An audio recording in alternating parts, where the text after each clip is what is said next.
Pirsameya îro Amespor ve çend caran were Stenbolê ye. Çima?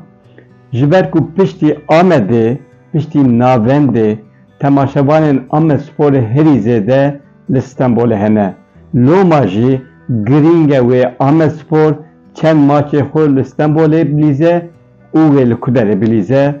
Pirsameya îro ev e. Wekî tê zanîn Amespor par di Lîga Duyemîn de bû şampiyon û derbasî Lîga Yekemîn bû. Li Tirkiyeyê Lîga herî mezin Süper Lîg e. Piştî wê jî Lîga Yekemîn heye. Îsal Amespor di Lîga Yekemîn de dilîze û hedefa wê derbasî Lîga Süper bibe. Ji bo vê yekê li gel teknîk direktör Ersun Yanal li hev kir û hin transferên girîng jî kirin. Di Lîga Yekemîn de helbet karê wê ne hêsan e. Lê armanc ew e ku here Lîga herî mezin, here Lîga Süperê û loma jî maçên deplasmanê gelek mühîm. Di nav deplasmanê de jî maçên Stenbolê mühîm in. Amespor îsal 5 caran wê were Stenbolê. Maça yekemîn jî li Stenbolê dilîze ne li Amedê. Lîga Yekemîn a Tirkiyeyê nehê mehê dest pê dike, nehê vê mehê.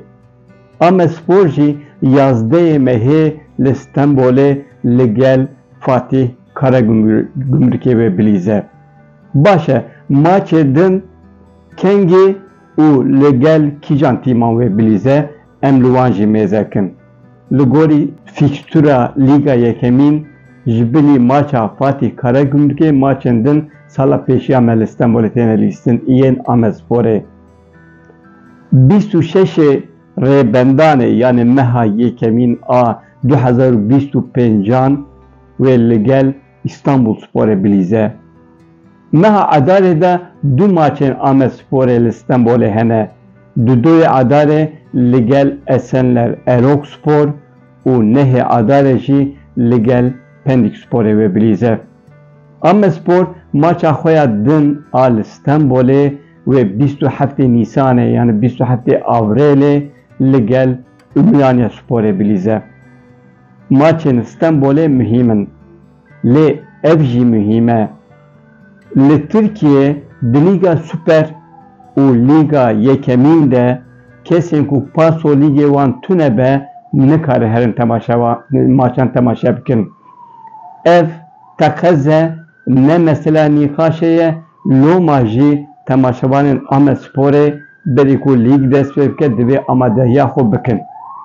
Paso lîga we a tîmek din hebe jî haciyê tribûnê haciyên din qet tu nikarî herî maçên Amesporê temaşe bikî. Loma jî divê li ser Amesporê paso lîga we hebe û yên ku bixwazin herin temaşe bikin piştgirî birin Amesporê divê anha de paso lîgê xwe amade bikin. Bi taybetî jî hevalê me yên Stenbolê divê ji vê yekê hebin.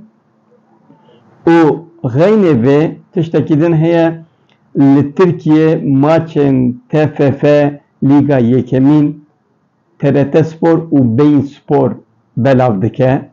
Ne hemûyan lê hinan.